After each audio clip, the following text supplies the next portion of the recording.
મિત્રો, એકવાર ફરીથી તમારા બધાનું આપણી યુટ્યુબ ચેનલ ગુજરાત ખેડૂત માહિતી પર સ્વાગત છે। ખેડૂત મિત્રો, આગામી 27 માર્ચ 2026થી લઈને 1 મહિના સુધી 2026-27 માટે ખેડૂત યોજનાના ફોર્મ ભરાવાના ચાલુ થઈ રહ્યા છે। તે ફોર્મ ભરાવાની વાત કરીએ તો આગામી 1 મહિના સુધી ફોર્મ ભરાવાના છે ને આઈ ખેડૂત પોર્ટલ પર ભરાશે। આઈ ખેડૂત પોર્ટલ પર ફોર્મ ભરવા માટે સૌથી પહેલે તમારે આઈ ખેડૂત પોર્ટલ પર રજીસ્ટ્રેશન કરવાનું રહેશે ને ત્યારબાદ લોગિન કરવાનું રહેશે।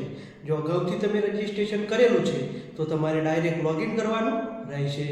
અને આઈ ખેડૂત પોર્ટલ પર અરજી કરવા માટે કયા કયા ડોક્યુમેન્ટની જરૂર પડશે તો વાત કરીએ તો તમામ આધાર કાર્ડ સાથે લિંક મોબાઈલ નંબર, તમારા જમીનના ખાતા નંબર, 8A712ના ઉતારાના ખાતા નંબર તેમજ સર્વે નંબર, ત્યાર પછી બેંકની પાસબુકની નકલ।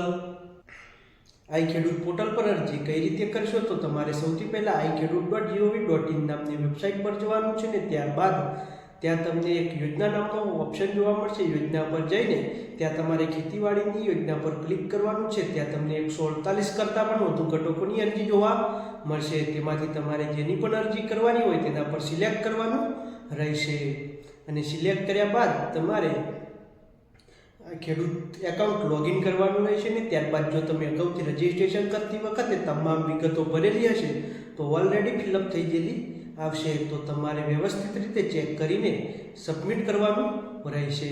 તો આ ખેડૂત પોર્ટલ પર અરજી કરવા માટે ફરીથી એકવાર ડોક્યુમેન્ટની વાત કરીએ તો આધાર કાર્ડ સાથે લિંક મોબાઈલ નંબર, બેંકની પાસબુક અને 8 ખાતા નંબર તેમજ 712ના ઉતારાના સર્વે નંબરની જરૂર પડશે। ખેડૂત મિત્રો, અરજી કઈ રીતે કરશો તે વધુ માહિતી આપણે અગાઉ વિડીયો બનાવીને જણાવેલું છે અને તે વિડીયો તમને છેલ્લે જોવા મળી જશે। અને બીજી વાર આઈ ખેડૂત પોર્ટલ પર અરજી કોઈને ઘરે બેઠા કરાવી હોય તો નીચે આપેલા નંબર પર કોન્ટેક્ટ કરવાનો રહેશે, એટલે કે વોટ્સએપ મેસેજ કરવાનો રહેશે। વિડીયોમાં અંત સુધી બની રહેવા બદલ